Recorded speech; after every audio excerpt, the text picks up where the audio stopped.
টাইটেলের thumbnail দেখে তো তোমরা বুঝতেই পেরেছো আজকের ব্লগটা কী হতে চলেছে। তো যাই হোক বন্ধুরা, নমস্কার জানিয়ে ব্লগটা শুরু করছি। তোমরা কেমন আছো অবশ্যই কমেন্ট করে জানিও। সকালবেলা বাড়ির সমস্ত কাজ কমপ্লিট করে ওই ধরো সকাল 11টা নাগাদ দুজনে বেরিয়ে পড়েছি। আসলে ওরও আজকে বাজারে অনেক আর কি কাজ আছে, টুকটাক কেনাকাটাও করার আছে।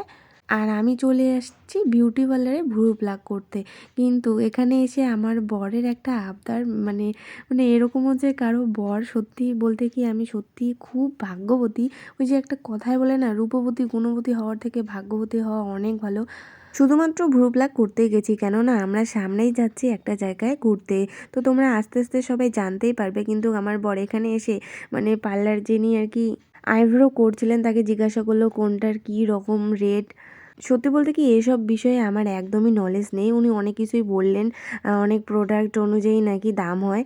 হয়তো তোমরা বিশ্বাস করবে না, ছোটোবেলা থেকে এই যে শীতের দিনে একটা ক্রিম আর গরমের দিনে একটা ক্রিম, এই দুটো ক্রিম ছাড়া আমি কোনোদিনও কোনো কিছু ইউজ করিনি। আমার বড় যে খুব একটা জানে তা না, তবে কিছুদিন হলো আমার মুখটা মানে কেমন একটা কালচে ভাব হয়ে গিয়েছিলো, বলতে পারো যে ট্যান পড়ে গিয়েছিলো। তো সেটাই হালকা রিমুভ করেছিলাম, আর তেমন কিছুই না। আর আমার তো বাড়ি এসে মনে হয়েছিল মানে আমি যেমন তেমনই আছি। তবে পার্লারে গিয়ে যে সবাই যে ফর্সা হবে এমনটা কিন্তু একদমই না। তবে হ্যাঁ, বিফোর আফটার যদি একটা আমি ভিডিও করে রাখতাম তোমরা হয়তো একটু বুঝতে পারবে, মানে একটু ক্লিন হয়েছে এই আর কি। তো যাই হোক, দুপুরে কিন্তু আমি তারপর তাড়াহুড়ো করে বাড়ি চলে এসেছিলাম, আর ও কিন্তু আবার মার্কেট করা শুরু করে দিয়েছিল, কেননা আমি দুপুরে রান্না করে যাইনি। তো দেখো, যাওয়ার সময় সবজি কেটে গিয়েছিলাম, ফুলকপি আর এই যে সিম ভাজা করব। তো এসে আমি দুপুরে রান্নাটা করলাম, আর ও কিন্তু আসার সময় যে টুকিটাকি খরচা ছিল আমাদের তা করে এনেছিল।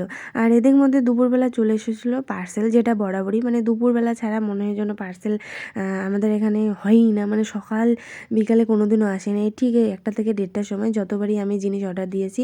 তো যাই হোক, দেখো কী কী এনেছে সেটা তোমাদেরকে দেখাই। তো এই যে কসমো বাজার থেকে, দিনহাটার যে কসমো বাজার শপিং মল, সেখান থেকে এনেছিল মোজা। সেখানে নাকি মোজা চলছিল গেট 1 বাই 1, তো একসাথে কিন্তু 2 জোড়া করে ছিল। এই যে 2 জোড়া না, মানে মোট 4 জোড়া মোজা কিন্তু 128 টাকা নিয়েছিল। তো খুবই কিন্তু ভালো, মোজাগুলো ছিল ছোটো সাইজ। তবে 4 জোড়া মোজা 128 টাকায়, ভাবো খুব ভালোই কিন্তু হয়েছিল। আর এই শ্যুগুলো ওর জন্য অর্ডার দিয়েছিলাম মিশোতে। আসলে আমাদের হাতে খুবই অল্প সময়, আর তার থেকেও এই শ্যুগুলো বেশ পছন্দ হয়েছিল আমাদের বাজেটের মধ্যে। জানো তো, আমার বরমশাইয়ের প্রায় অনেকগুলোই জুতো আছে, আর ও যেমন বাইরে কাজ করতে যায় তেমন অনেকই জুতো লাগে, যেমন ধরো গরমে পরা, ঠান্ডায় পরা, বিয়ে বাড়ি যাওয়া, বাড়িতে পরা, অনেক ধরনের কিন্তু জুতো আছে। তো যাই হোক, দেখো এই যে খুঁজে খুঁজে বরমশাই কি সুন্দর আমার জন্য খচ্চা এনেছিল। এনে শ্যাম্পু আনতে বলেছিলাম, বডি অয়েল, ফেস ওয়াশ, আর শীতের দিনে ভেসলিন। আর এই যে ঝান্ডু বাম, মানে কি বলবো, এটা তো আমার লাগবেই, আমি যেখানেই যাই এটা সাথে নিয়ে যাই। তো এটা শেষ হয়ে গিয়েছিল, বরমশাইকে বলেছিলাম আনতে, খুঁজে খুঁজে কিন্তু নিয়ে এসেছিল। এইসব খরচা করতে চাইনি, আমি জোর করে কিন্তু বলেছিলাম তুমি করে আনো, ঠিক পারবা। তো চলো এখন দেখাই কি কি কেনাকাটা করলাম। চলে আসলাম আমি, এখন তোমাদেরকে পার্সেল দেখাবো আর কি কি কি শপিং করেছি। তো একদম ছেঁড়াফাটা অবস্থা এগুলোর। মিশো থেকে অর্ডার করেছিলাম জিন্স। তো এটা বেশ কয়েকদিন আগেই এসেছিলো, আমি দেখেছিলাম। তো বাকি সবগুলো একসাথে তোমাদেরকে দেখাবো, এই জন্য রেখে দিয়েছিলাম। কার কাছ থেকে নিছো? মিশো। মাসি কিছু দেয়নি? চুপ তো। এই যে দেখো, এটা একটা ঢোলা জিন্স। জিন্সটা মানে কোয়ালিটি ভালোই আছে দাম হিসাবে। তারপরে একটা শর্ট কুর্তি,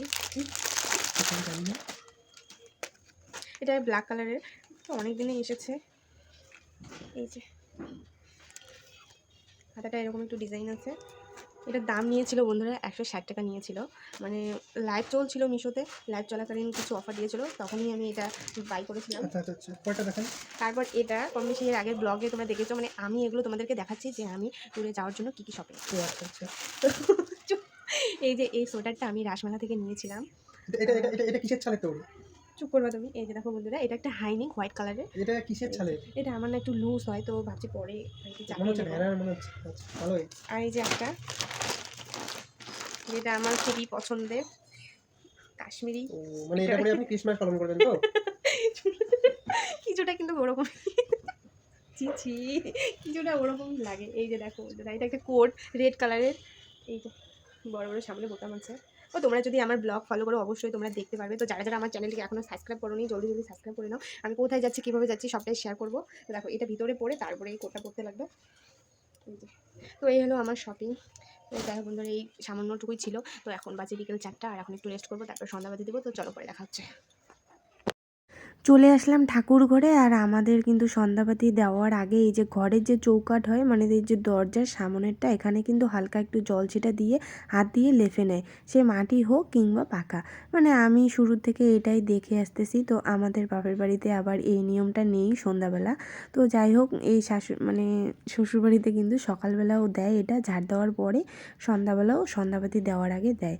তো তারপর চলে আসলাম হাত ধুয়ে ঠাকুর ঘরে। আর এখানে ঠাকুরের আসনের যে ফুলগুলো আছে সেগুলো প্রথমে সরিয়ে নিলাম। আর এদিকে আমাদের যেহেতু দুটো ঠাকুর, মানে এই যে তুলসীর পাট আর ঘরে, তাই জন্য কিন্তু এই যে দুটো আর কি প্রদীপ লাগিয়ে নিলাম, সলতে দিয়ে দিলাম। আর আজকে ধূপটিটা লাগিয়েছি। আর এই যে নারকেলের খোসাগুলো দেখতে পাচ্ছ, এই নারকেলের খোসাগুলো কিন্তু বাবার বাড়ি থেকে এনেছিলাম।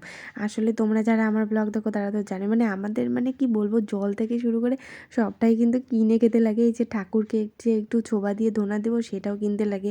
তো যেহেতু আমার বাবার বাড়িতে নারকেল গাছ আছে তাই জন্য নিয়ে এসেছি। তো এই যে সন্ধ্যাবেলা করে কিন্তু এই যে বাতি দেওয়ার সময় যদি একটু ছোবা দিয়ে আর কি ধূপবাতি লাগাই, কি যে একটা সুন্দর গন্ধ পুরো বাড়ি মানে ভরে ওঠে। তো দেখো ঠাকুর ঘরে কিন্তু সন্ধ্যা দেওয়া শেষ, চলে আসলাম শোয়ার ঘরে। এখানে সব ঠাকুরকে একটু প্রদীপ দেখিয়ে প্রদীপটা তারপরে তুলসীর পাটে একটু আরতি করে কিন্তু দিয়ে দিলাম। জানো তো, প্রত্যেক দিন আমার ওই ধূপবাতিটা লাগানো হয় না, কারণ প্রত্যেক দিন বাতি দেওয়ার সময় কোনো না কোনো ধরো মানে কোথাও যায় বা তাল হয়, তাড়াহুড়ো করে বাতি দিয়ে যাই। তবে কিন্তু এই 4 বৃহস্পতিবার, পূর্ণিমা, একাদশী একদমই মিস করি না। আর যেদিন আমার কোনো তাল থাকে না, ফাঁকাই থাকে, সেদিন কিন্তু আমি দিয়ে দিই। তো যাই হোক বন্ধুরা, তোমাদের আমার ব্লগগুলো কেমন লাগে অবশ্যই কিন্তু কমেন্ট করে জানিও।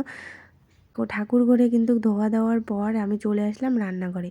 মানে রান্নাঘর থেকে শুরু করে শোয়ার ঘর, গেট, পুরো বাড়িটা কিন্তু সন্ধ্যাবেলা করে যদি একটু প্রদীপ বা এই যে ধুনোর গন্ধ দেওয়া যায় তাহলে কিন্তু পজিটিভ এনার্জি কাজ করে, নেগেটিভ এনার্জি দূর হয়।